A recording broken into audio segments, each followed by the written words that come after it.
not to know your purpose is a tragedy. It's a disaster.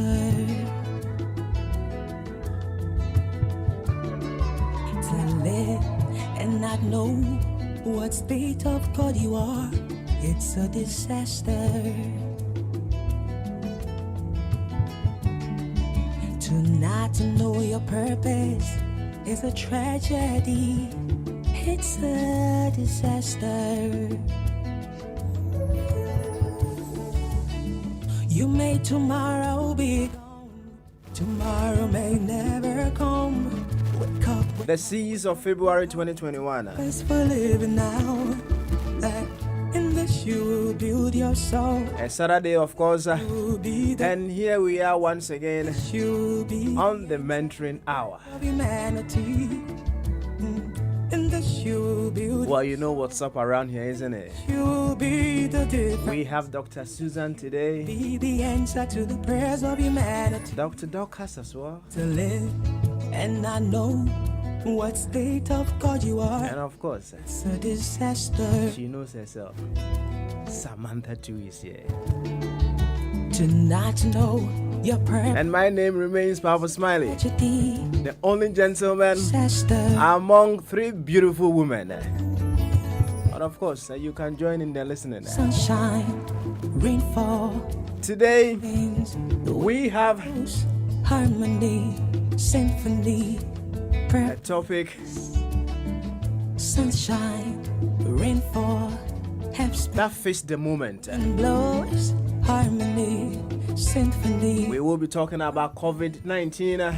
The world is waiting on you. In fact, I'm on lockdown. I go nowhere. I'm still eating my benku. The world is. I'm still eating my fufu. Shine. I'm not exercising. Oh, shine. We will talk about our physical well-being. Shining like a star. The vaccine is also here.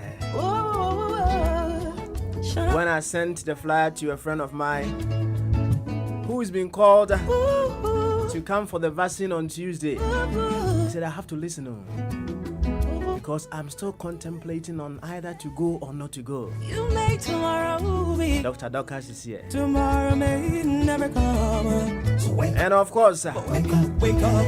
You have to see your life beyond COVID-19. And this you will build your soul. And this you will be. You have to be thinking of what you will be doing in terms of your career. And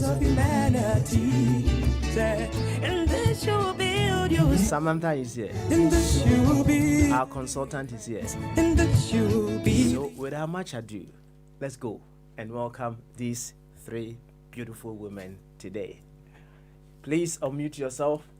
Unmute yourself for me. And let's do it together. Good morning, Dr. Dorcas. Good morning, Dr. Susan. And good morning, Samantha. Good morning. Good morning. Good morning, Papa.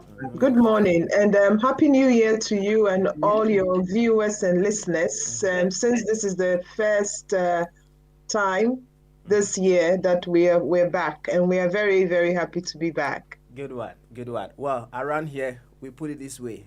A happy new you to 2021. Because whatever was happening in 2019, the same air, the same water, the same earth, and the same sun was providing us with life. But if we want something else to change, it is we ourselves that need to change. So it's a happy new year to 2021. Fair enough. Excellent. Well, let me talk to Dr. Dorcas a little bit. Hello, Dr. Dorcas. Hi, Papa. How are you this morning? I'm good. Thank you. It's good to be here. Excellent. It's always good to be here, and it's marvelous to have you in our midst as well. Thank you. I am going to begin with you. Straight away. When I sent the flyer to a friend of mine, he asked me, so they are going to tell me if I should go for the vaccine on Tuesday or not, right? And I said, okay, I'll make sure I ask them for you, because there are so many people who are walking around with a lot of conspiracy theories, especially on this vaccine. We all have this COVID-19 with us for more than a year now, so we many of us might have heard what COVID-19 is all about, and how it's been affecting the lives of many people. Now we have this vaccine in our midst. Is there still any fear as to why we should hold back in not taking the vaccine? Can you say that again? Now we have the vaccine here with us. Many people are being called to come and take it. Should they have any fears as to not going or going to take the vaccine? Okay. All right. Thank you. So what we have to appreciate is that the vaccine has been tested and trialed. And also, especially in the UK, we have an independent regulatory body called the Medicines and Health Care Products Agency. It's independent, it's highly professional, and they're the same body that approve all the new medications that are used in the UK. So in the same way that we have trusted them to use all the other medicines that they have approved in the past, we can trust them now to do what they have always done very well, and to give us the assurance that we can have something that is safe. There's no way that they will approve something that is not safe for us to use. Wow, you've kept it very simple. I read in some articles that some men are complaining of erectile dysfunction after COVID, right? Yes, that is after COVID. Now, if one gets the COVID and takes this vaccine after getting healed and taking the vaccine, is it going to correct this erectile dysfunction and everything? Well, I cannot comment on the correction, but what we know is that the vaccine cannot give you COVID. So it cannot give you the symptoms that you would have had from COVID, apart from, the very brief side effects that people might have at the time of the vaccine. So, it won't necessarily correct it, but it's not going to cause it either. Okay, all right then. Now, one very important thing, because I just want us to hit on the nail right on the head on this COVID issue. Well, if I take the vaccine now, does it mean I will stop wearing the mask? Does it mean nobody can give me the COVID again? Am I completely secured from getting COVID-19 forever? Okay, so I'll have to answer that in a few points. So one thing is that no vaccine is 100% effective. So when you are given the vaccine, you can't just assume that you are protected. That's one thing. Secondly, the vaccine takes time for our bodies to develop the immunity that the vaccines are supposed to produce in our bodies. So when we are given the vaccine, what our bodies are doing is producing fighting cells, so that if we should come in contact with the virus itself, those fighting cells will fight against the virus and prevent it from overwhelming us. But that takes a few weeks to develop. So if I get the vaccine today, it could be that I was already incubating the virus, or it could be that my body hasn't had time to develop the fighting cells against it. So I can't assume that because I've had the vaccine today, I cannot use the precautions that we have all been using to protect ourselves and to protect other people. So that's why at the moment, as far as things stand, we are all being advised to carry on using those protective measures.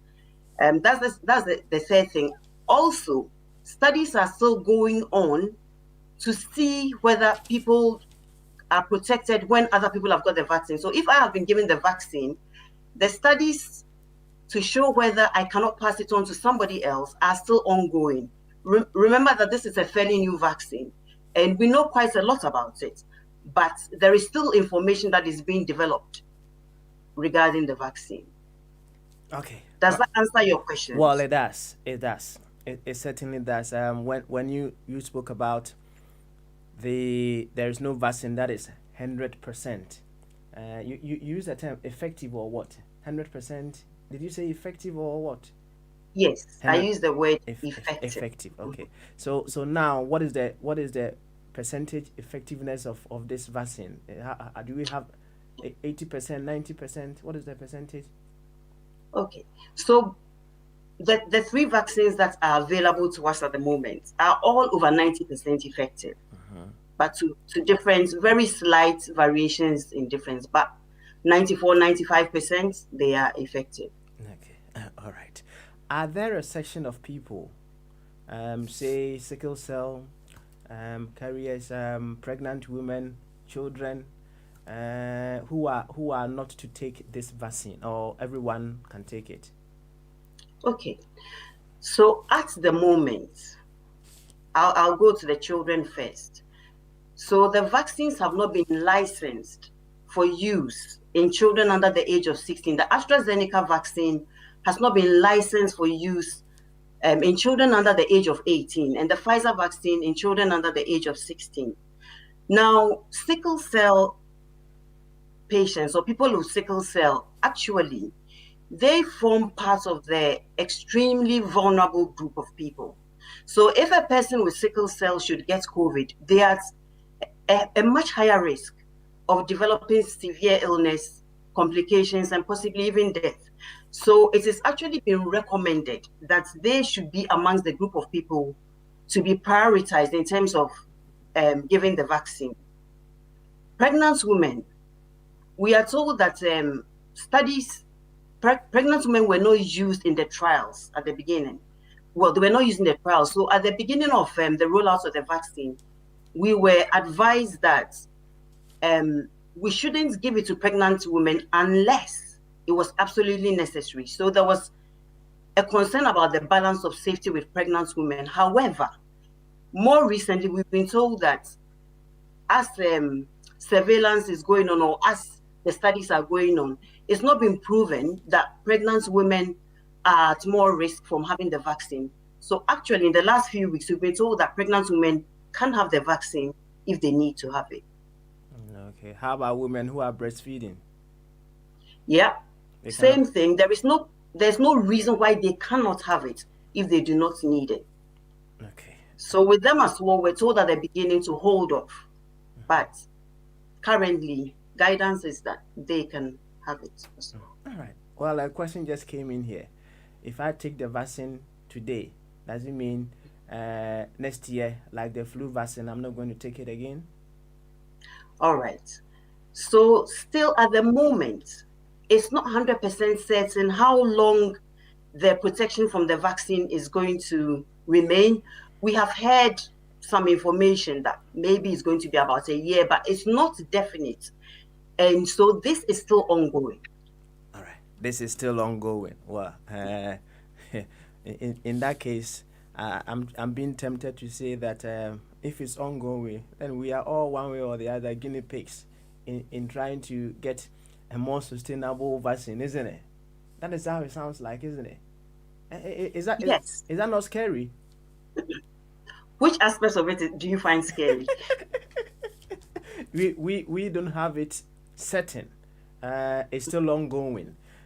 So if you are to take the vaccine, you are presenting yourself in an open form of reaction as to what exactly could be happening. Is that not scary? Because you don't know. We don't know. That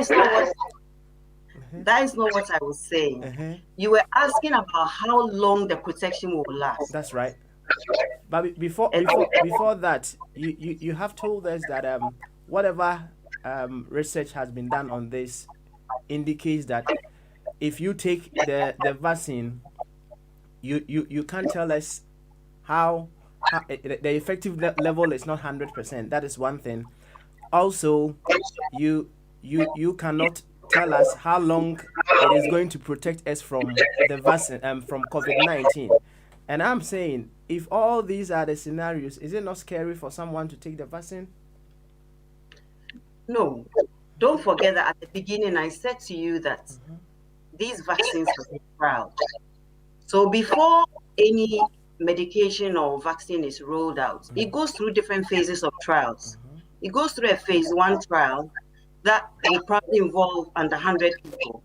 Then it goes through a phase 2 trial where you have more people, maybe a few thousand. Then you go into the phase 3 trial where you have several thousands of people.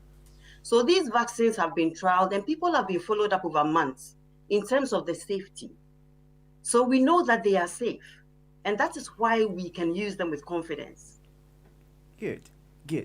I like that. I like your confidence as well. And just to cap it up with this question before we come back to you later on. We have Christians in our midst, and Christians who try to put meaning to so many things that happen here and there. Some people are saying this is the mark of the beast.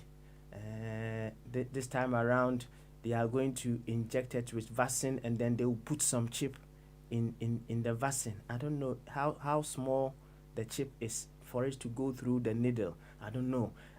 Some people are saying all sorts of things, scaring us that this is the end of the world. Please, is that what you are doing to us? Certainly not. Right. So I don't see how, for instance, as you rightly said, the vaccine is in vials. It's a multi-dose vial. So maybe out of one vaccine, some of them have got 5, some of them 8, some of them have got 10 injections in it. So you can inject 10 people out of one vial. Now, there is no way that that solution that goes into a needle can enter into our body and turn itself into a chip. Okay. The other thing is that when you read the Bible, it talks about the fact that the mark of the beast was put on people's right hands and their foreheads, and people received it. So there isn't anything about this vaccine.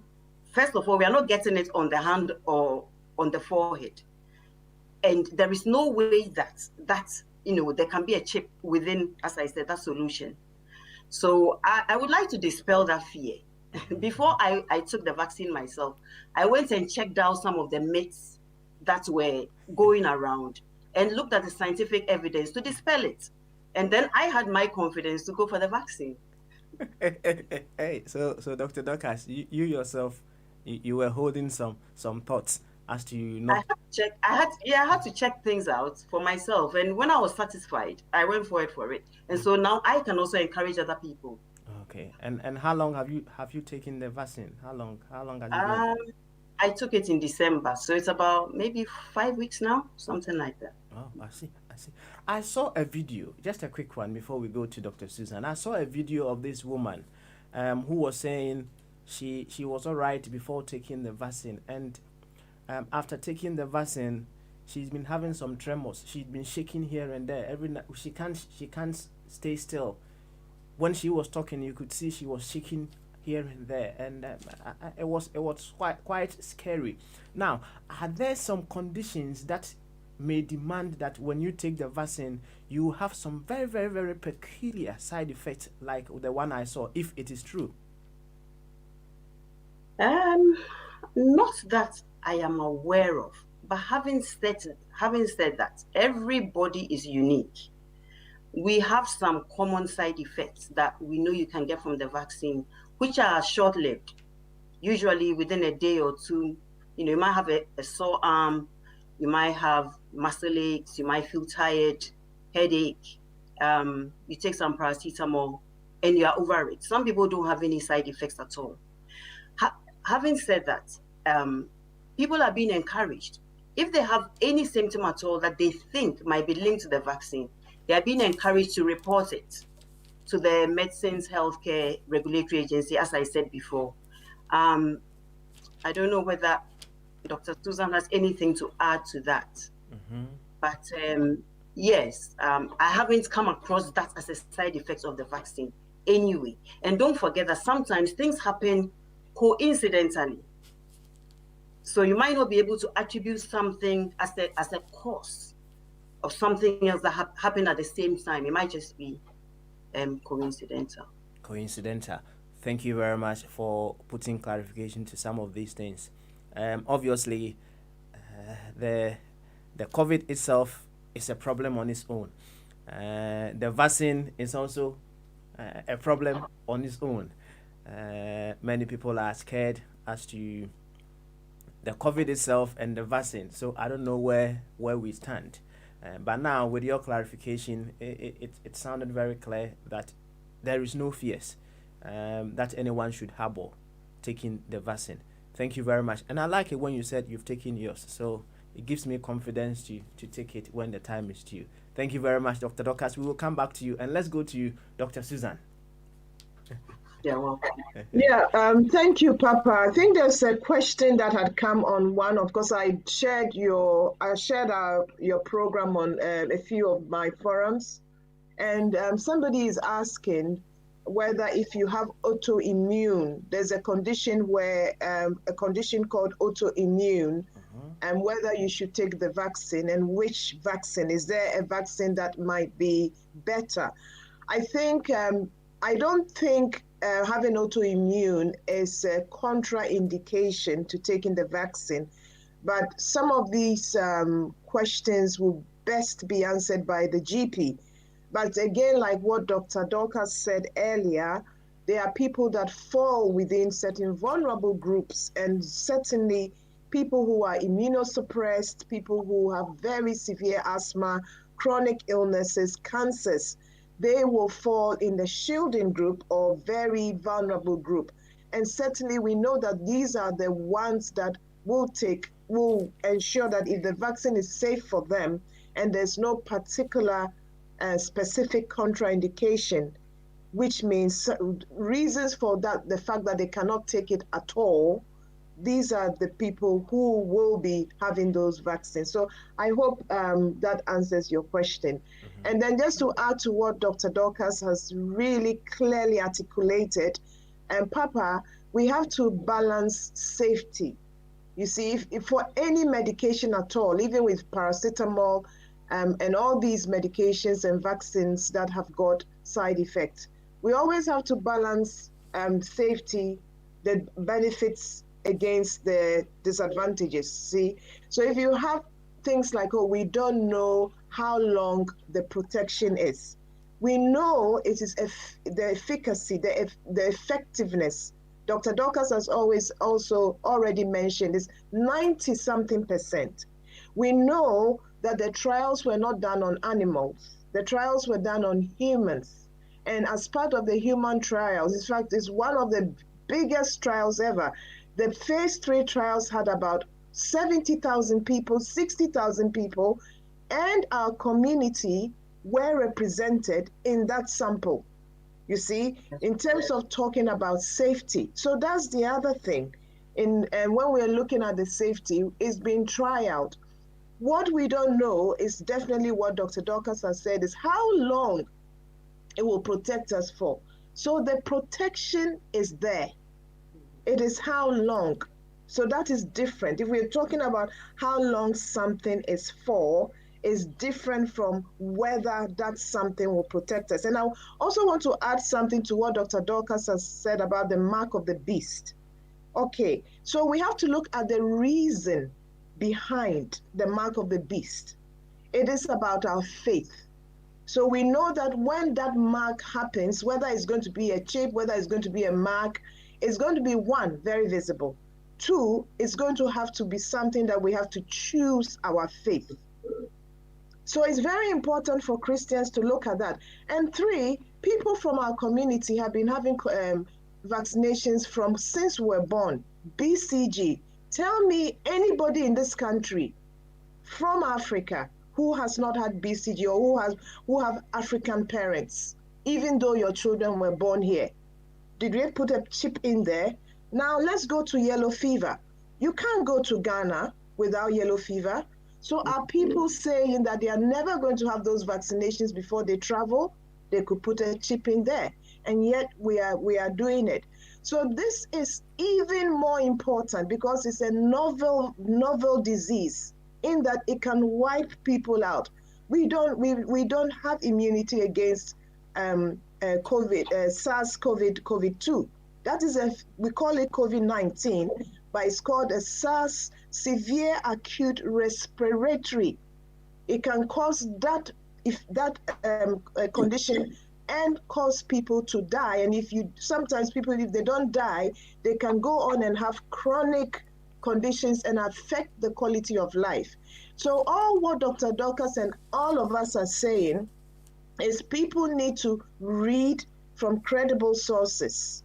And, we also need to apply our faith. Everything on this earth, including talents, belong to God. And we shouldn't give man the glory. That's all I want to add to it. All right.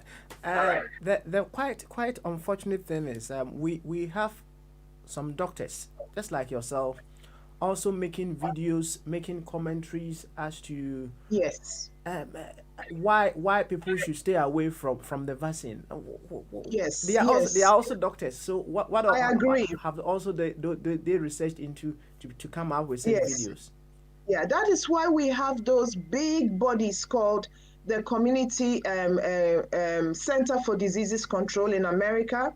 We have WHO in the United Kingdom. Dr. Dorcas has already mentioned the body. We have the National Institute of Clinical Excellence, Clinical Effectiveness, NICE.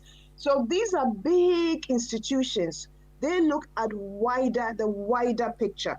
Now, these doctors who are discussing it, they've not had the advantage of the trial. What have they trialed?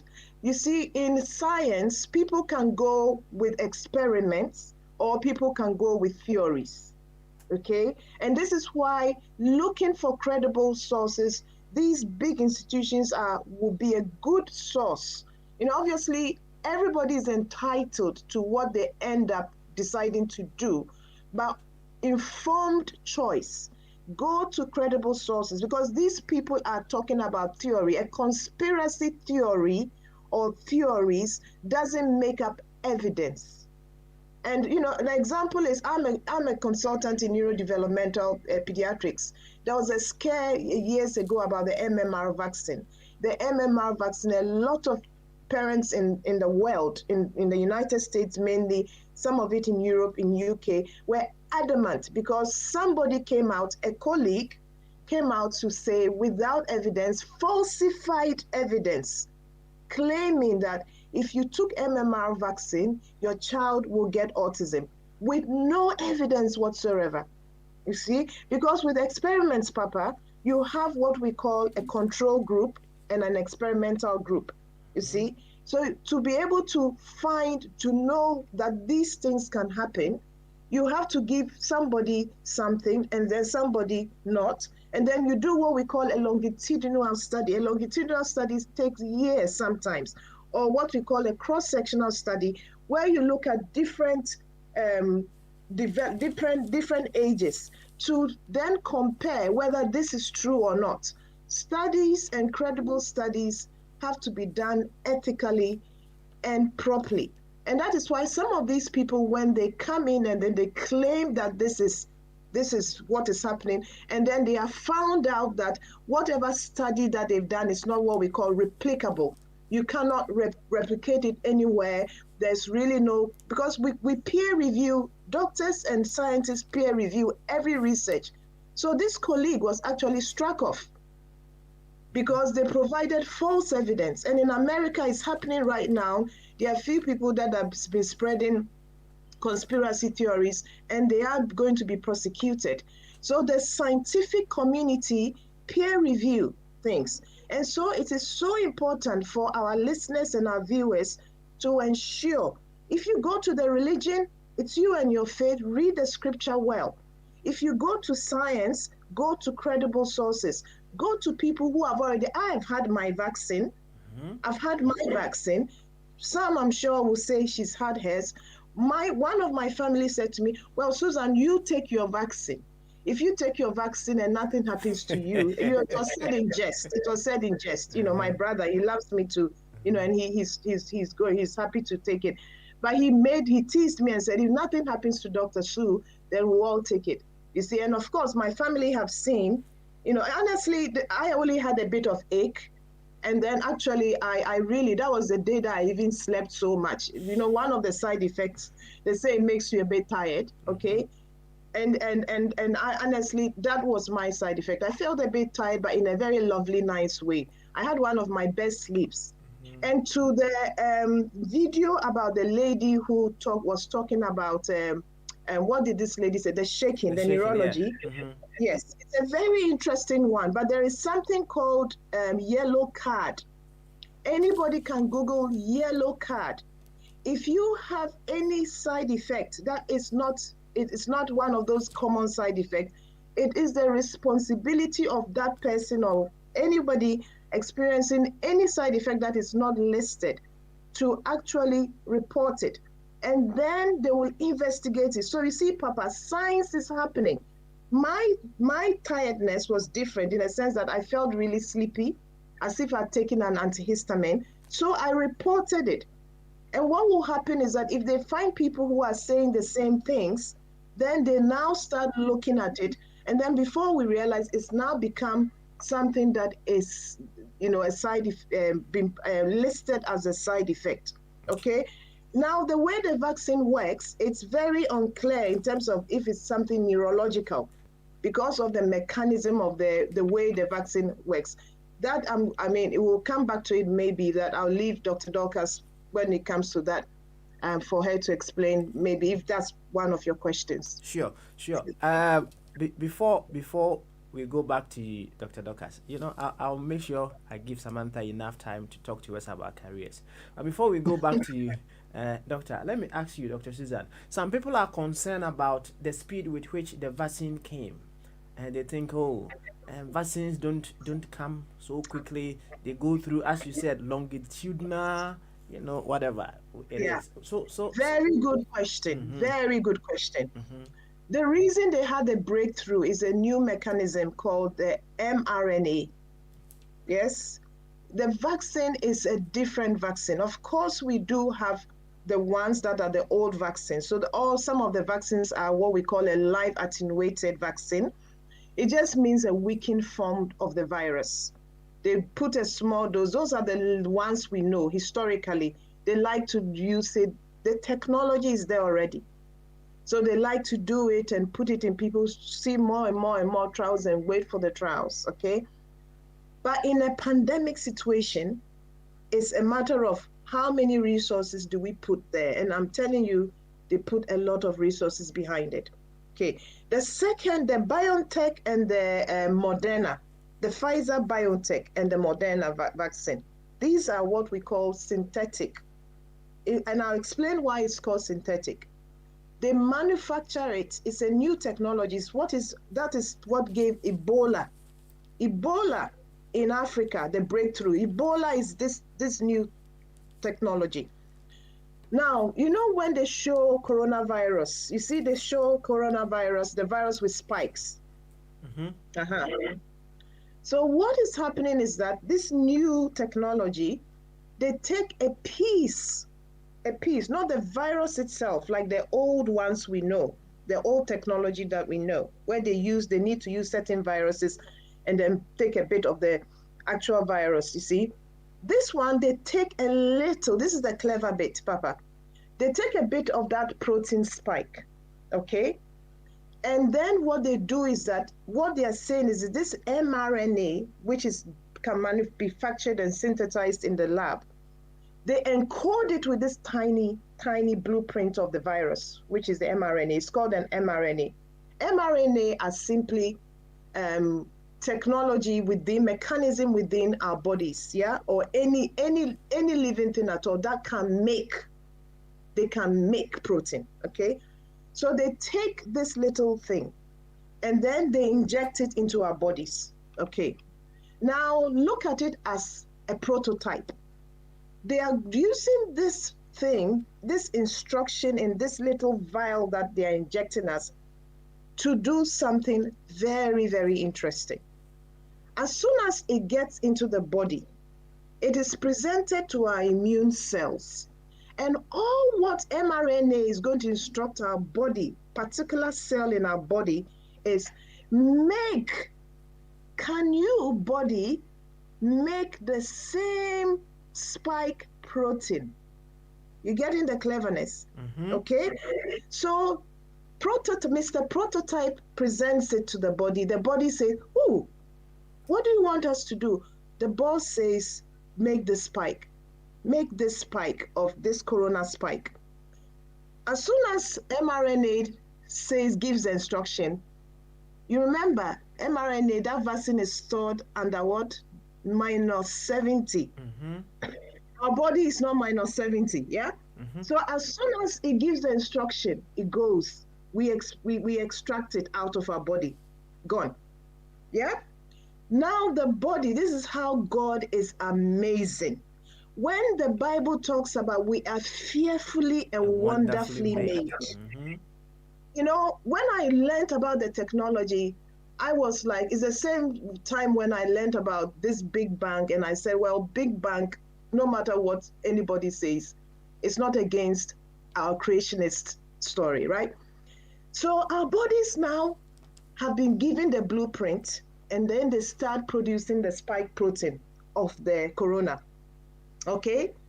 Of that spike, not the virus, the spike, the bit of that corona. So our bodies start making it.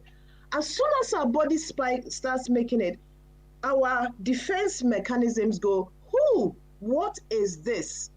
So we have two types of immune cells that defend our body. T cells recognize it and say, the body, you are making something that is not supposed to be here. So the T cells then take that thing that the body is making, the spiky thing, and then present it to B cells. B cells, can you check this out?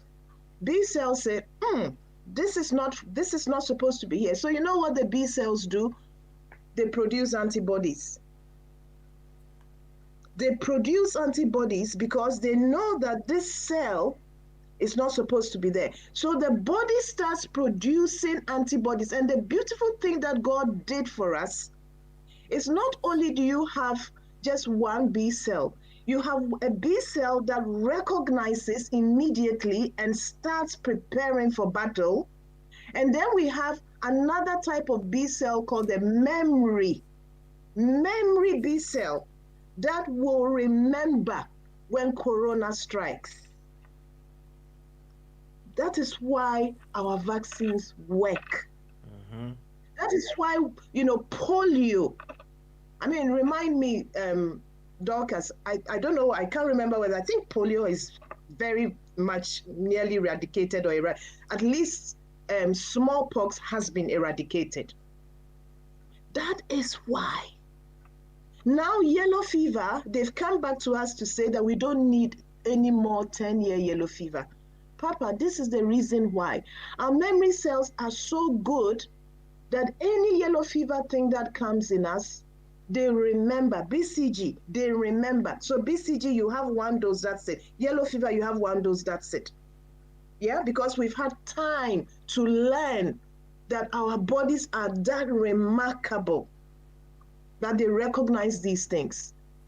So for me, every time science for me increases my faith, because it helps me to understand and connect that I'm not just a living, breathing thing. What I see on the outside, I see. But what is in the inside is even more remarkable.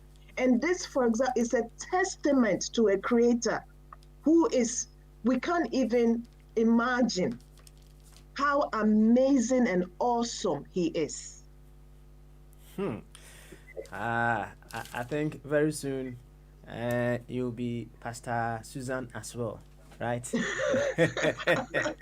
And the way you've made science sound so interesting, I wish I'd go back to school and study science. I said some time ago, contrary to some of my previous teachers, they made science sound so scary, and it put my interest off. But you made it very sound interesting, and I love to. Thank you, Papa. Again. I'm pleased, and I just hope that your listeners and your viewers, we've broken it down for them to understand what actually is that. It doesn't take anything away from the Creator, nothing. Good. Yeah. we have Antoniela Wendy Owusu. This question will go to Dr. Dorcas.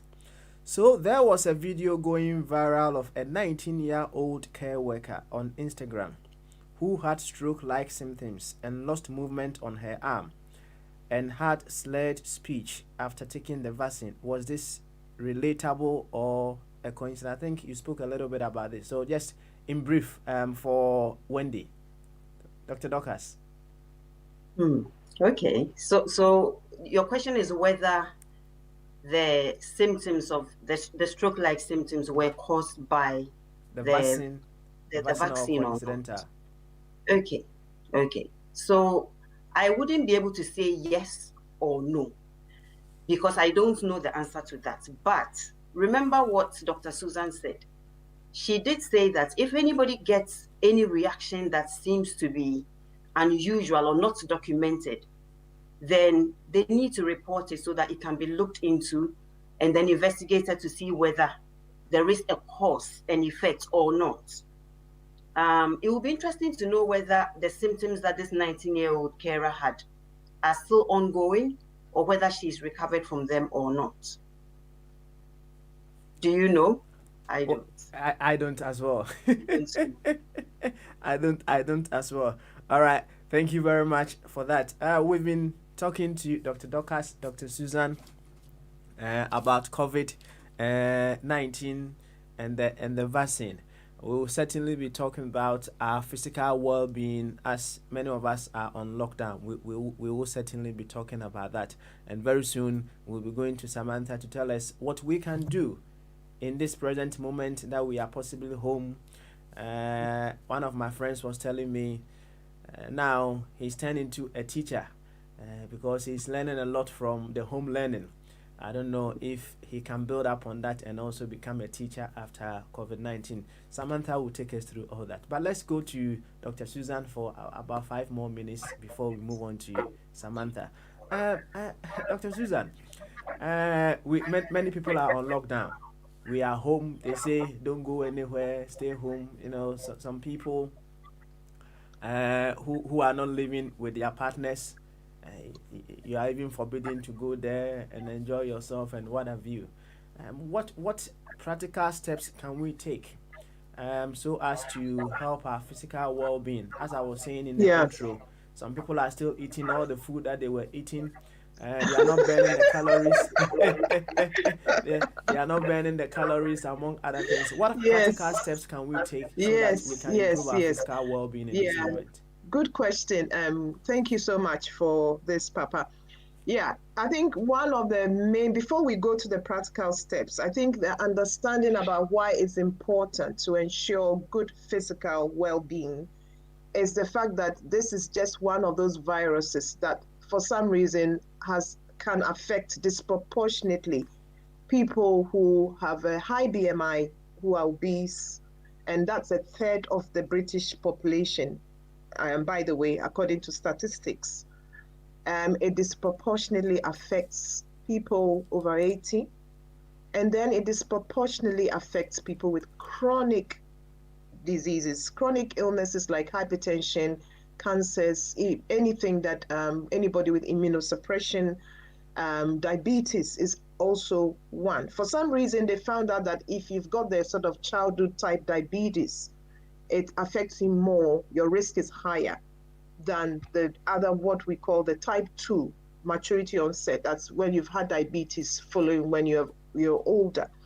But it just puts your baseline risk higher. You know, so there are certain things like the chronic illnesses, they are what it is. And of course, about just taking care, making sure, keeping the usual public health advice about if you have to shield, if you have to do your social distance, if you have to use your mask. I mean, they are even talking about double mask now. I think there was something about the WHO, the public health lead in infectious disease lead in America. I think I saw a video about that, but that is not an advice yet. And these things are coming. So very important. I want to emphasize that it's so important. And understanding that people with some of the conditions that I have mentioned, are at high risk. Now let's go to obesity. Obesity is just one of those things that they are still studying it, but they've seen that it definitely disproportionately affects people when it comes to the actual illness. And there are so many reasons for that, apart from somebody who is got a very high BMI also has a risk of developing some of these chronic illnesses, particularly diabetes and hypertension. Let's also look at the fact that it doesn't mean that you catch it easily, because if you prevent it, you won't catch it. It's just the fact that when you get the illness, it just affects you more because of the other pre-existing conditions that you might have. And the fact that they know that the people that have been hospitalized, they've taken longer when it comes to even respiration. If you think about a bug that is affecting your lungs, you see, and because of the fact that you are obese, that lung capacity might be a little bit reduced for one way physiologically. That can affect as well. And also sometimes people need to breathe. People need to be given some help to breathe. And they found out that, again, obesity can affect that whole idea of putting tubes in and, giving them the ventilation and everything else. So COVID has affected a lot of people in the sense that you rightly said, people are indoors, they're not getting fresh air. We are in winter in this part of the world, Western Hemisphere. A lot of people are ordering more takeaway. People are scared to go to the shop sometimes to buy fresh food. So whereas maybe in the past people would have gone every week or a few days, people may be scared, and so food have been stored even longer. So and then we're not getting the exercise that we need to do. We are scared, so sometimes we're sitting in front of the TV, and again, some of the emotions that people are also processing will let them comfort eat. Okay, so these are the reasons why people may be gaining more weight, and there is actually evidence in the UK population that people are gaining more weight.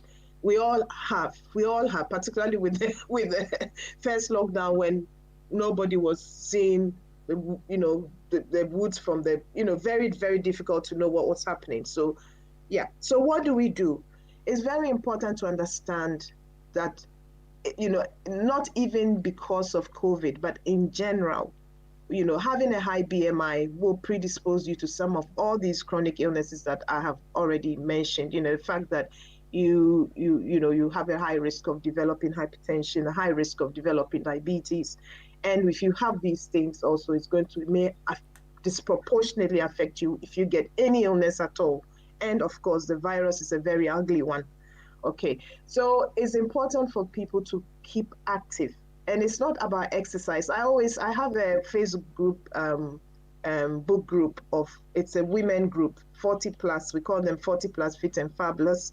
It's been, I developed it a few years ago, and we are nearly 500. We are 400 and something in that group, and I always emphasize the importance of keeping active. Keeping active. It's not about going to the gym, because now the gyms are closed. They'll open again, and it's good to go and pick up the weights, and all those things are good, but it's a lifestyle of activity. So, taking the stairs instead of driving, taking the lift, walking, doing, there are so many videos you can put on your computer, all these videos, exercise videos that are around because of lockdown. So at least that's a strength for the community. So lots of people are online. You can even just march on just standing there and just do something to sweat. Feel that your heart rate is pumping, and honestly, you're doing something, okay? And then also combining it with good nutrition. And when I say good nutrition, we're talking about looking at processed sugar is one of the ones that we like to indulge in, particularly in this time. We just need to be careful because it becomes comfort eating, isn't it? So just watching what we eat, making sure we eat healthily, lots of vegetables, lots of fruits. Fruits have very lovely vitamins. And I want to touch on vitamin D because, again, there was something circulating around about vitamin D increasing immunity. And so people started doing all sorts of concoctions and wanting to take vitamin D, because for some reason they felt that if you take vitamin D, it helps with your immunity and then you cannot get the virus. Okay, so again, I checked out what our Department of Health, the advice from our health bodies, and what they have said is that vitamin D is actually something that they recommend, and I'm sure Dr. Dorcas will agree with me, being a general practitioner. Vitamin D is certainly something that is recommended, but it's not related to the COVID, and it's not necessarily related to immunity. It's recommended because it actually helps with your muscle and your bones. And is recommended particularly for people with less melanin than us, less dark people, white people. They have been recommended, particularly around the winter time, autumn, when there's not enough sunlight. But for dark-skinned people like us with more melanin, it's actually recommended that we take a dose of vitamin D all year round. And I've been naughty. I started taking my vitamin D and I stopped. So I'm going to, but it's more to support our muscle, joint, and bone health. Of course, vitamins do support our immunity. Good diet, good vitamins, good minerals will support our immunity. But the research or the evidence there is still not enough to say that it directly prevents COVID from attacking. Okay, so we still need to use the public health measures, and also not forgetting to open windows. We're not going out as much as possible, so just not forgetting to open our windows to allow fresh air in. Lots of fluids, drinking a lot. I'm preaching to myself, by the way. I don't like drinking. So drinking a lot is so important. And then sleep. Try as much as possible to have some very good sleep, because all this will help our health. So this is now, we have to do things now more intentional when it comes to health, and read. There's so much lovely information out there about how to keep healthy in this period. Thank you and very for much. all the ladies, Papa, who are out there, look for 40 plus 40 fit and plus. fabulous. Fit and fabulous. It doesn't matter even if you're not 40. Please, even if you're below 40 and you think you can get some good information, do send me. Just ask to join, and I'll join. I'll add them on. Yeah. So no man is allowed there, right? Unfortunately, it's a woman's platform, but then hopefully the other halves or the brothers or the cousins can be encouraged to form their own. Okay. All right. This question came from Mr. Kwaku Bedwado.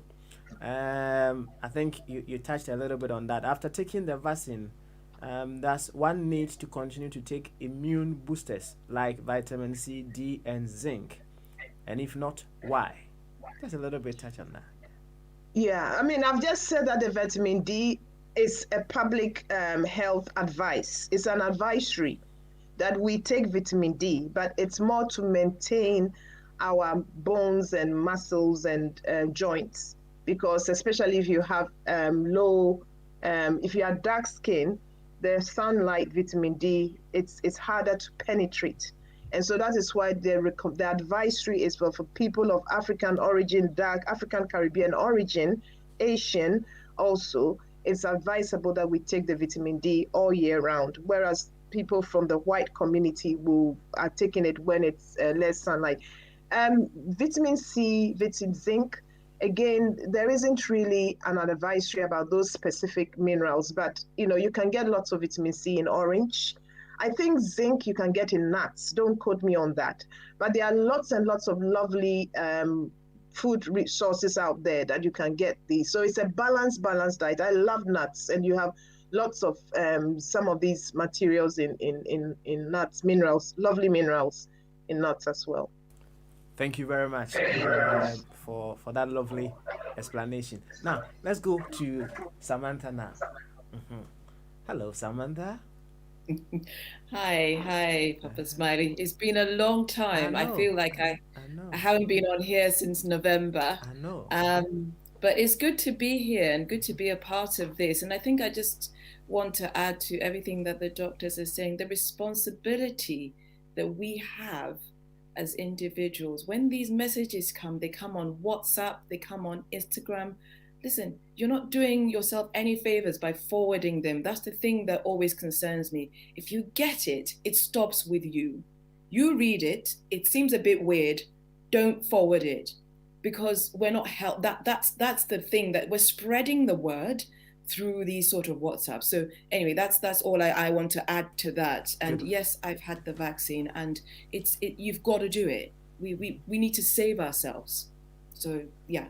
And how You long? have How a long? question for me, I'm Yes. sure. Oh, yes. Of course, I have a lot of questions for you. How long have you taken the vaccine? How long has it been? I had mine in January. January. So. Yeah, so it's over 3 weeks now. Oh, okay. Yeah, in fact, I think that this year is 4 weeks now. Yeah. Okay. So were you told which one of them you were given? I had the Pfizer. The Pfizer, right? I see.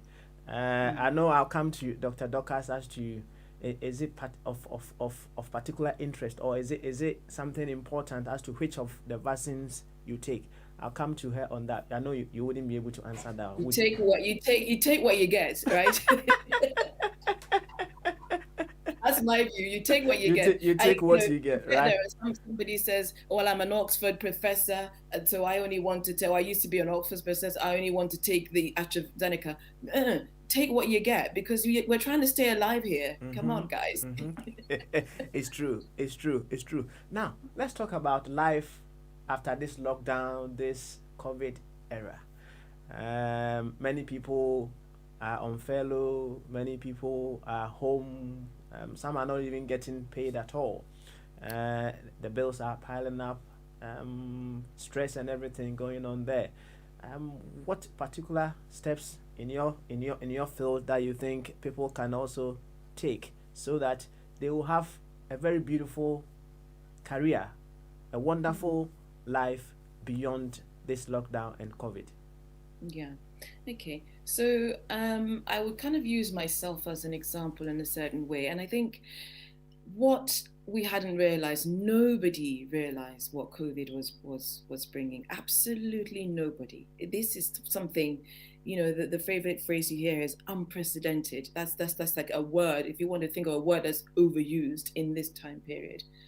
But we have to try and think beyond that. Yes, you talk about furlough. Some people are I'd almost like, if you're on furlough, at least you kind of are getting some money. A lot of people have lost their jobs. It's very specific to some particular areas. So, for example, within retail, retail has completely bombed. People are shopping online, but you can't really go into. You see, Debenhams has folded, Topshop has folded. With that takes a huge number of jobs. A lot of people have lost their job, and with that brings you then into that connection with what Dr. Susan was saying, where people have lost their jobs, so then they end up they're at home, so then it brings in with depression, it affects the mental health, and then of course you start to eat too much, and then they overweight, and then you become more susceptible to these various diseases. So we're just going round in circles with this. But first and foremost, the thing to do is to understand that it will pass. That's the first thing. It will pass. But in the meantime, where we're at, you should start to sometimes, for some people, it's good to go slightly sideways within the field in which you're in. So you talked about teaching, for example. I now lecture. My background is in finance and in business. And I used to volunteer. I used to give up my time to go to Westminster University to help with the entrepreneurship students. I've done this for the last 3 years. But then suddenly in January, they were like, actually, why don't you come and lecture with us? And that's a complete sideways move for somebody, because all I'm doing is bringing in the background and the information that I have into the workplace. And people will tell you there's so much employment around education. there's so much online teaching that has to go on. People can't go into the classrooms anymore. There's so much. So if you've got, particularly if you're somebody who's already a professional, think about it. Something like teaching, it may not be permanent, and a lot of them positions, they'll it could be on a contract until perhaps we come out of this, and then you want to go back into the area that you do. But I did a bit of Googling, and for us here in the UK, it says here, so education vacancies are still at 88% of last year's level, and the government is offering bursaries and scholarships for teacher training in certain subjects. Okay, healthcare vacancies are at 92% of last year's level, and funding has begun for hundreds of nurse apprenticeships in England. Don't see this as something that is it's already taken hold. We need it. We need to fight this, not just go and get your injections. Don't sit down, turn on the TV, but put it onto YouTube. Get some exercising done. We've got to. I know it sounds easier said than done, because I also recognize that it's quite hard, but it's a spiral. If we don't try, and if you end up getting stuck at home because you haven't got a job, and then the depression sets in. But there are training, there are facilities. It also said from April 2021, the government is offering almost 400 different free courses, worth the equivalent of an A-level qualification in subjects such as accountancy, engineering, business studies, National Career Service. I just sat down, I just went online and had a look. So it's a bit like, what's that phrase they say, when you're given lemons, make lemonade. It's just something that we've got to do. It's a positive thing. And even as a sort of a new lecturer, I told my students, I said, I don't want you to end up saying that, well, I didn't do well in 2021 because of COVID. What you've got to say is, in spite of COVID, I did very well. It's this positive mindset that we need to take towards careers and towards our own well-being, if that sort of answers your question. It certainly does. It certainly does. So we don't only have a business consultant, we have a lecturer as well, isn't it? Needs must. I love that. I know our time is almost up, but we all being Africans, not that we just doing anything, but we being Africans, are there any particular advice you can give to Africans, for that matter? I'll start with Dr. Dorcas. That in these times that we are, some people are taking in sobolo, some people are taking some spicy food, ginger, so many things as Africans, things that the Western world may not take. Are there any particular advice to Africans in these times that we can do to actually keep us fit? Wow. Okay. I think we've heard a lot about, a good diet, exercise, etc. I know that all sorts of maybe concoctions and theories are being proposed to protect us. Are you talking about protecting us from COVID in particular? That's right. So I know there's some stuff to do with onions and, as you said, ginger and lemon. There isn't any scientific evidence behind that. Having said that, some of the things that people are doing are harmless. So if they are going to do it, but going to follow the right guidance in terms of protecting ourselves, then that's okay. But I don't think that you can depend on those things to say, because I am smearing myself with onions, I'm not going to bother with social distancing, I'm not going to bother with, face masks. So I hope that answers the question. It does. Just keep on doing the things that gets you strong, that keeps you very well, but keep the protocols as well. There. Can I just make a point that Uh-huh. if you smear yourself with onions and garlic, you will definitely be safe distance. People will have to stay well away from you. That's a good one, Sam. That's a good one. Yeah. Well, do the things that keeps you strong and going as well. For the religious ones, even the pastors are putting on double mask now. So Oh, yeah, okay. yeah. Some Yeah, pastors that's are good. putting on double mask. So you have to take good care of yourself. It's very important. Dr. Susan, what is the fate of people who drink alcohol? Those who smoke, in these times that we find ourselves in, is it something they should think of quitting, or it's got nothing to do with their chances of remaining strong in this era? Yeah, so again, it's all about what can you do to, steering away from things that, whether it's COVID or pre-COVID or COVID or post-COVID. So looking at it from a sort of holistic point of view, alcohol, I mean, things have to be done moderately, isn't it? Things have to be done moderately. But we know that alcohol, whether we like it or not, it's one of those things that if it's overdone, it's going to do things like affect your liver. It can cause really serious problems with alcohol.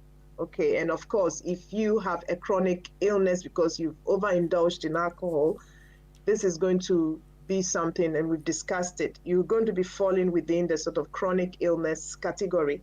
Okay, so I'm not going to be preaching to people to say, oh, you don't have to. There's no evidence to say that drinking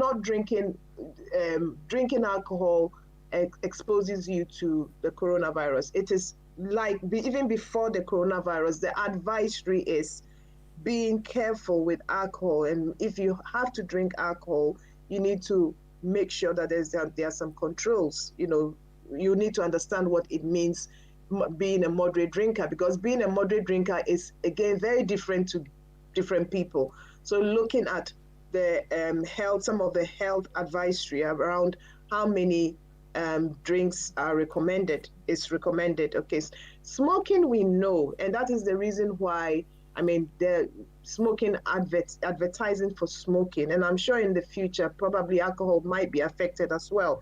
But smoking, we know, is a no, and that is why people have switched from smoking cigarettes to vaping. And even then, there's more studies coming out to show that vaping in itself is also not healthy. Okay, so we know what smoking does, apart from the fact that it affects your respiratory system and causes a lot of lung diseases and lung problems. It can also cause lung cancer. It can cause cancer of your tongue. It can cause cancer of your, what we call the esophagus. It can cause so many different cancers as well. So smoking falls again within the sort of chronic illness category. And so it is something that I can confidently say, and I'm sure my colleague Dr. Dorcas will back me here, that it is something that we always, all doctors, advise people to steer completely away from smoking. Okay. All right. Yeah. Thank you very much. We have Lolonyo May. Dr. Susan, thank you for the clarity. God bless you. And God bless you too, May. Nana Ajekum, thank you all for sharing. Oh, that's my cousin. She's dialing in from the States. Ooh, I think see. if it is Nana, shout out to you. Thank you for listening. If it's my cousin. Good one. Yeah. Very important information to help us all during this unprecedented time and beyond. Yeah. Thank you very much, Nana, and good morning to you, Didi. Also, Didi, as usual. Yeah. Listening to us. Let me go to Samantha briefly. Samantha, I heard some friends who work in the care field, in the care industry, and some of them have been.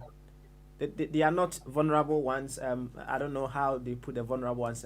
They don't have any conditions like sickle cells and anything that would demand they take the vaccine as early as possible because of the work they do. They are being called to come and take the vaccine. Some of them were saying, if because of this work that I'm doing, that is why they are calling me to take this vaccine, then I quit. They quit the job because they don't want to take the vaccine. Well, what have you got to tell them? People. I feel very disappointed actually that people would think that. In fact, they must realize how fortunate they are essentially to be given based on their job. This is one time where an opportunity to even have it already is helpful. I mean, I wouldn't do that. And also in this climate where, you know, people are being made redundant left, right, and center. I mean, take the vaccine and keep your job. I mean, I don't have time for this. This is it's. I'm not going to softly, you know, pussyfoot around this one. You've got to do this because you're protecting yourself. And also it means that hopefully, we don't know yet. I mean, the doctors here have told us, we don't know whether when you've had the vaccine, you're not able to spread it. But when you're working in the care home, you're working with vulnerable people. So let's all do it. At some point, we're all going to have to take this so that overall we can all be protected. But you can't leave your job because you're being offered a vaccine. In fact, by virtue of your job, you are ahead of the game. That just doesn't make any sense to me. Okay. No sense to me. Yeah. I think that just to add to what Sam is saying, the public, the government, I think there's really a push out there to work with people. And this is one of the reasons why we're doing this, because sometimes, you know, there is the missing link around education, you see. So I would have also thought that perhaps the people who are running the care home, they could have also provided some education. And so instead of losing a valuable worker, you know, it's so important. And this is again with the NHS. We know that COVID has disproportionately affected people from the BAME community, only because a lot of us are in the care areas and the health areas. The first 10 doctors who died were BAME. The first 10 doctors who died. And if you look at how many doctors do we have in this country, and the first 10 that died were from the BAME community. And we know that in terms of, you know, BAME, we 14%, we have 14%. And I think people from the Black community about 3%. And yet the BAME deaths were about 30-something%. You know, that is why keep using the word disproportionate. So here we are as a community. We are happy to know that we are disproportionately affected. And so we are saying that the government should do something about it. So now when the vaccine that is supposed to help the disproportionate community, percentage-wise, you know, vaccine hesitancy, the statistics are out, and 72% of people in the Black community said they will not take the vaccine, followed by 60-something% of Pakistani and Bangladeshi community. Yes, 72% said they are not going to take the vaccine. It might change. And that is why now the government is putting so much, and all the organizations are putting in so much health information out there, because there was an assumption that when they did the generic survey, 85% of the community mixed up with everybody said they would take it.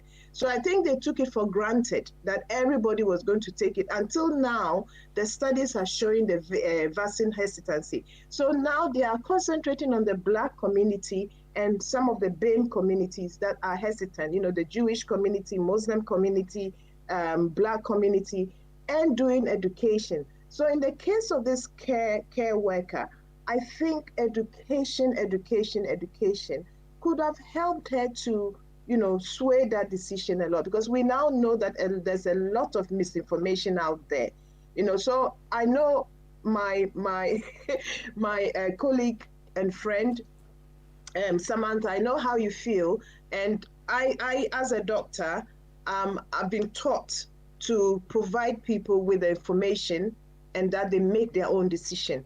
So the hope is to provide an informed choice.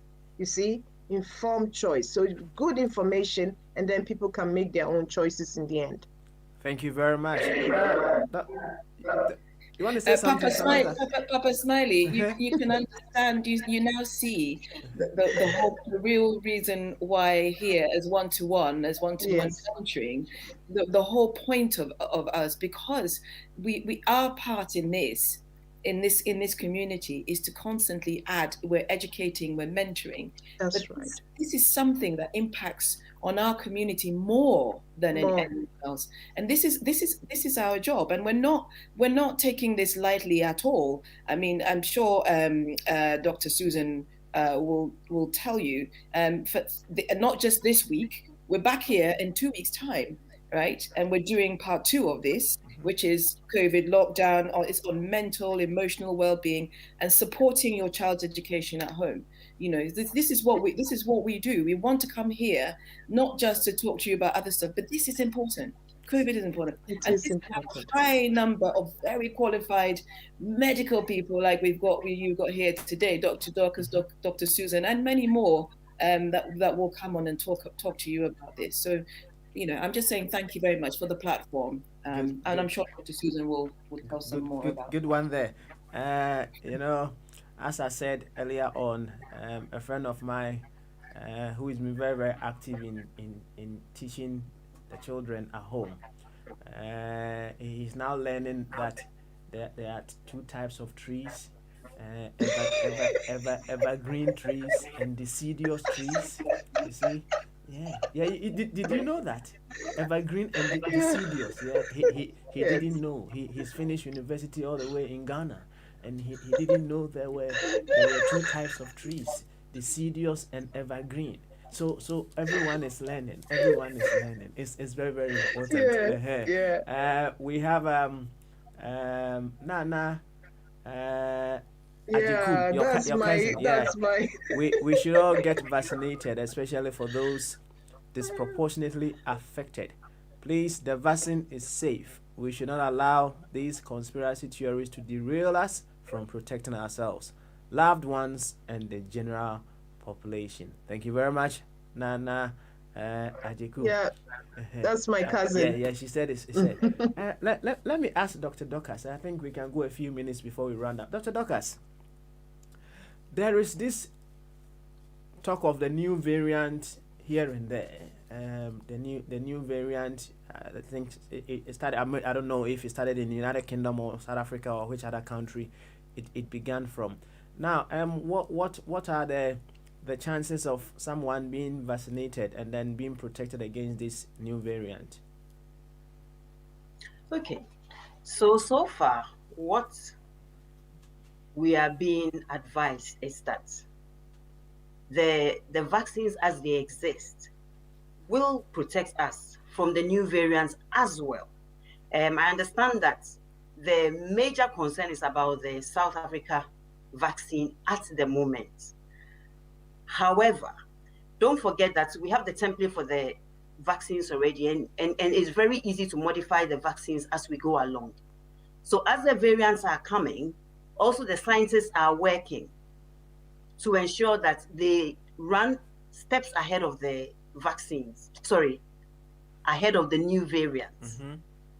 So we have assurance that at least, as somebody was saying, if even protection is even 40%, as opposed to getting the illness and being at risk of, either long-term symptoms or being very unwell or even dying, that is better than nothing at all. So what we'll advise people is that it doesn't really matter about new variants or no new variants. We still have some protection when we have the vaccine. Okay. All right. Thank you very much for that. Now, it is quite clear. Go for the vaccine. Yes, go for it.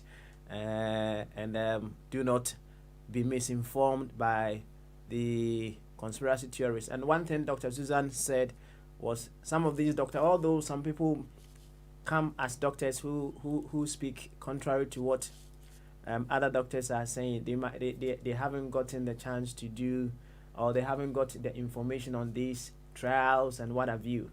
I don't know if they read somewhere or what have you.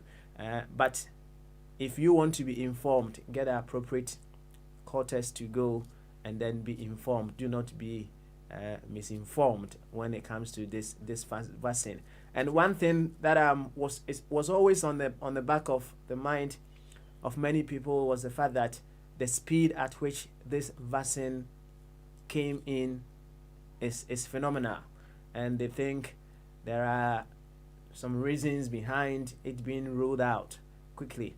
When you hear people talk about the fact that they are saying there's going to be a second wave, they feel it is something planned, that these things are going to happen systematically. So they know at any point in time what they will put out there to scare us to move into taking the vaccine. But listening to you, all of you, to me, I have come to the understanding that it is for your own good if you get a chance to take the vaccine. I don't know. Samantha is looking more beautiful. I don't know if it's because of the vaccine she took. Yes. So it's all okay for you to take the vaccine based on what these professionals here have told us. And your final words. I'll begin with Dr. Dorcas. Something final for everyone, just icing on the cake before we round up. Dr. Dorcas. All right. What I would like to say is that I know that there's a lot of mistrust from the Black community, especially towards our Caucasian counterparts. But for once, we have a common enemy. So I think we should put aside those fears and recognize that we are approaching this common enemy together. Nobody is out to snuff anybody out. So those are my points. You see, as you put it, people are pointing fingers at some noble characters or noble personalities, Bill Gates among the rest. They say they talk about population of the world. They want to use this means to depopulate the world among other things. So we should not forget about all those statements being made, right? We should forget about them, right? Okay, all right. You know that means we should forget about that. Thank you very much for that. Samantha, your final words to you. Your final words. Yes.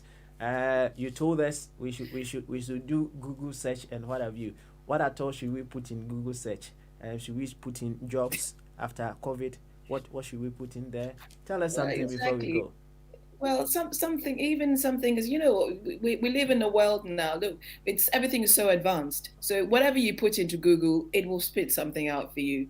It's just, finding work during COVID times or whatever. As soon as you know what Google's like, as soon as you start typing something, it puts in the rest of it for you because of the number of times that people search. We know that that's how it works.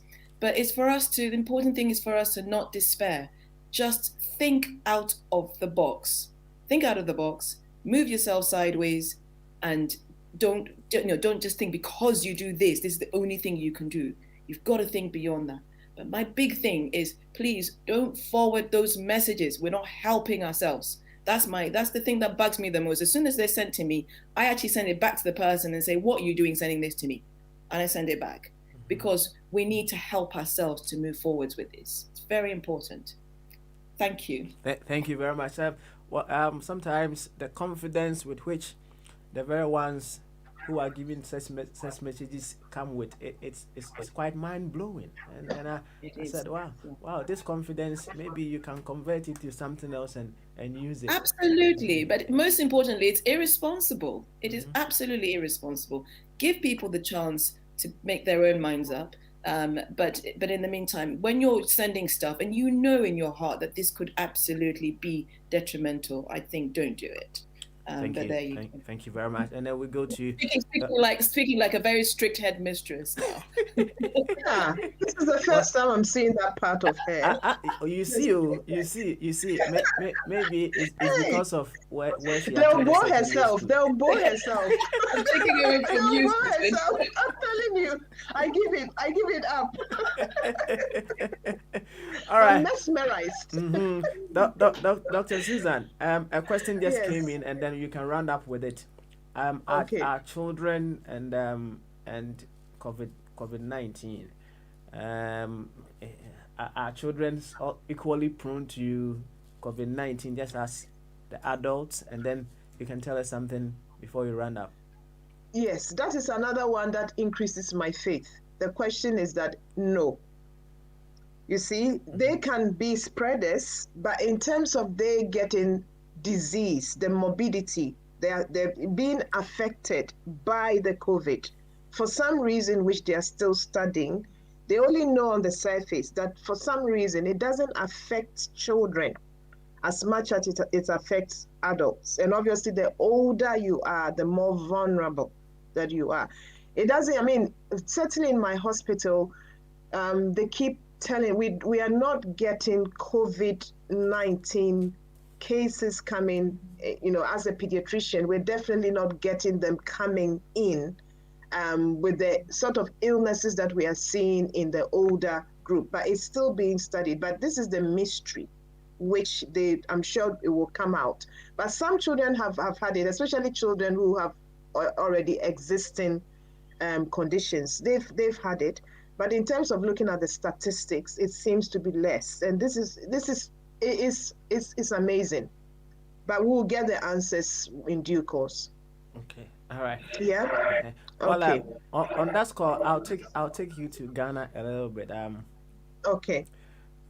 Our schools are reopened for children to go back to school, but there's been talks here and there that these children should not be allowed to go back to school because they have the possibility of contracting this COVID-19 among other things. So we shouldn't harbor those fears at all. Is it okay for children to be in school?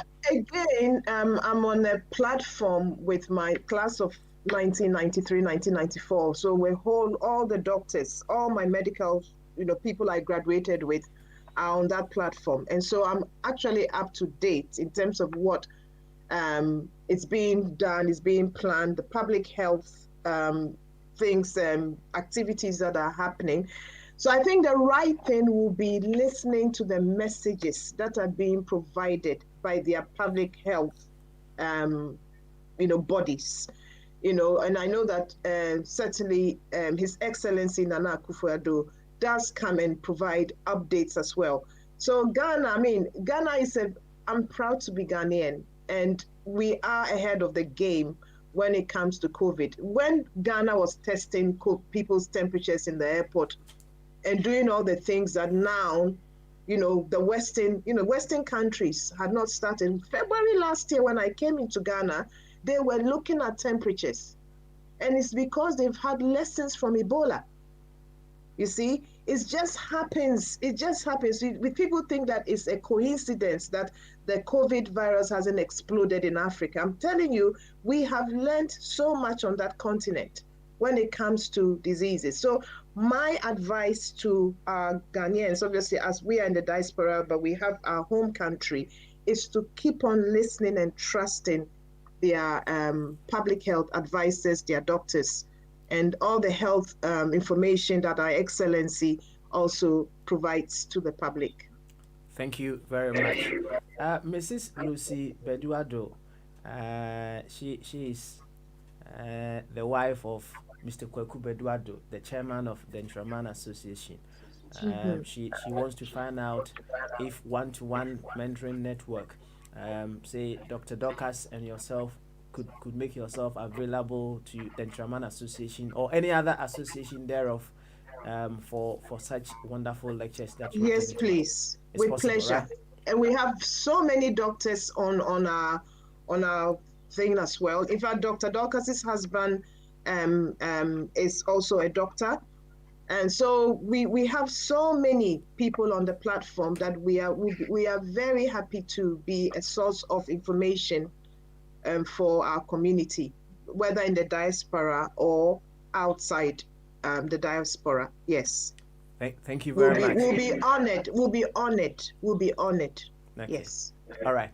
I know we're rounding up, but Nanaya Osafo Kantanka is asking just a question that we've possibly addressed before. But just, Dr. Susan, just a little bit on that. Could you emphasize this for me as to how long one is immune from COVID after taking the vaccine?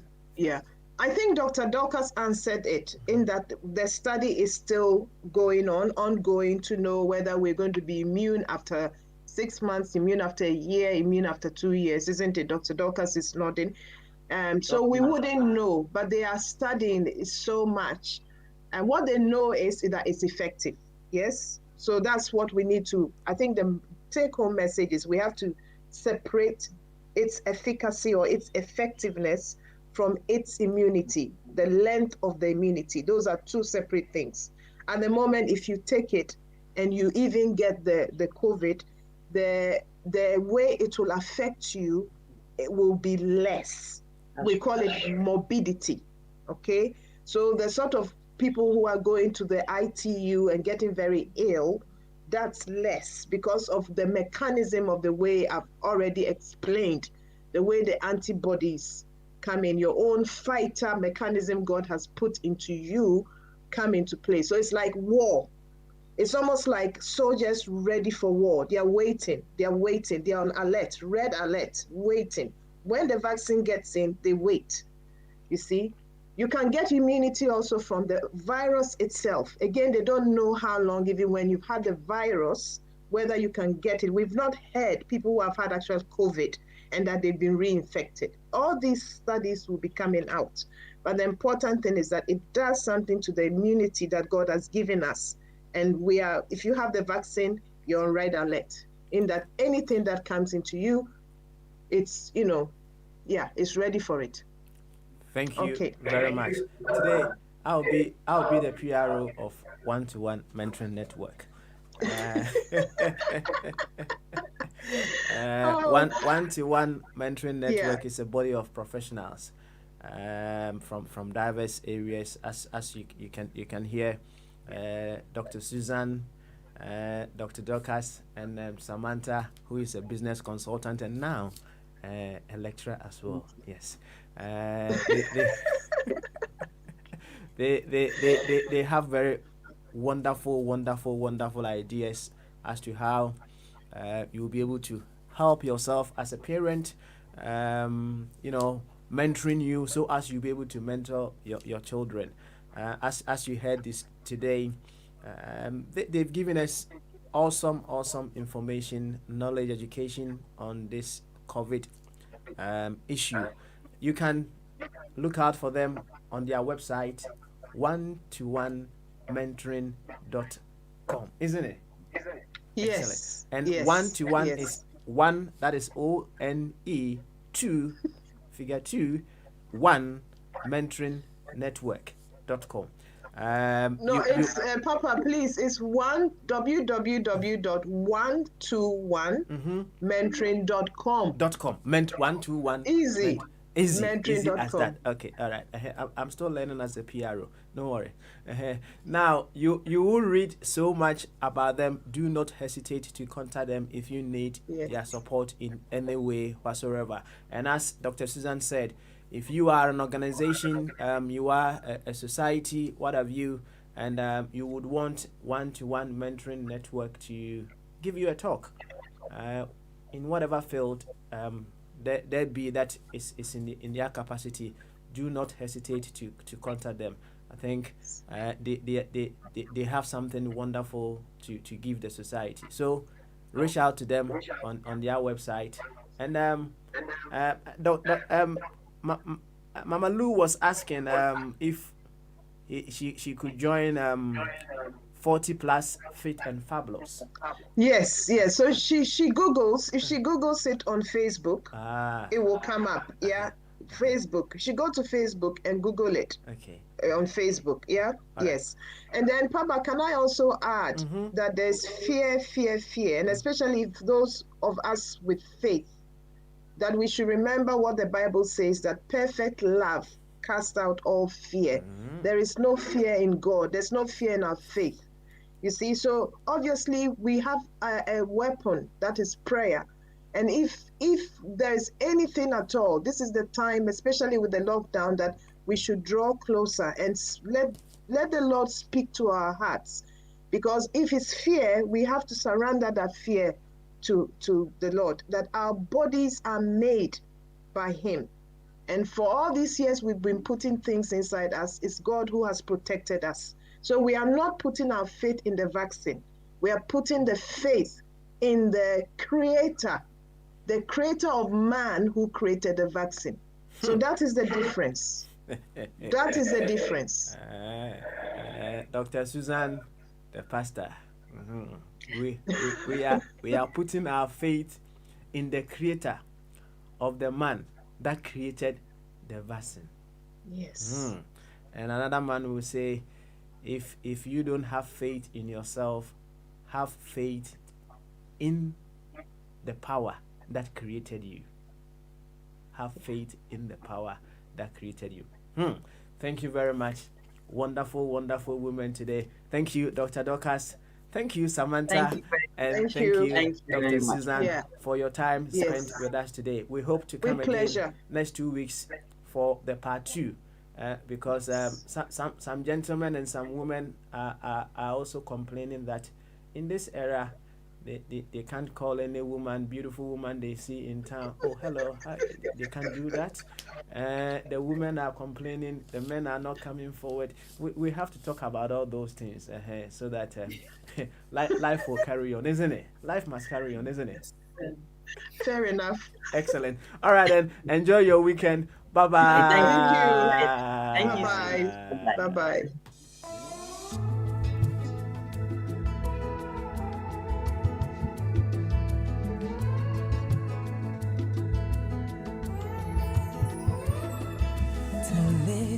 And not know what state of God you are, it's a disaster. To not know your purpose is a tragedy, it's a disaster. To live and not know what state of God you are, it's a disaster. To not know your purpose is a tragedy, it's a disaster. You may tomorrow be gone, tomorrow may never come. Wake up, wake up, wake up, wake up to purposeful living now. In this you will build your soul, in this you will be the difference. And this you will be the answer to the prayers of humanity. And this you will build your soul. And this you will be the difference. And this you will be the answer to the prayers of humanity. To live and not know what state of God you are, it's a disaster. To not know your purpose is a tragedy, it's a disaster.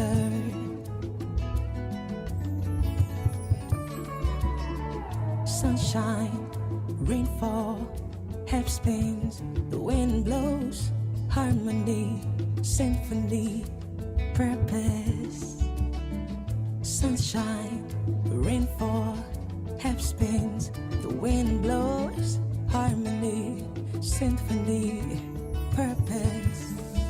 The world is waiting on you. Do you feel free? The world is waiting on you. Shine, oh shine.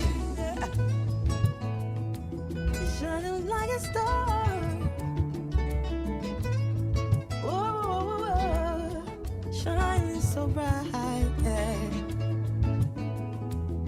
Ooh, ooh, ooh, ooh. Yeah.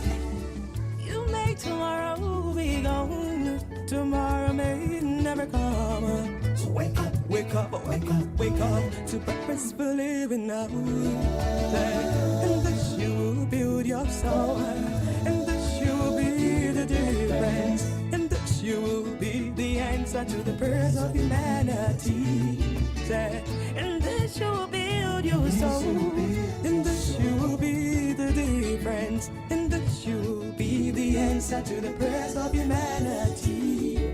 To live and not know what state of God you are, it's a disaster. Oh yeah. To not know your purpose, it's a tragedy. It's a disaster. So wake up, be the difference. We are radio, and this is Aquento 4 Radio.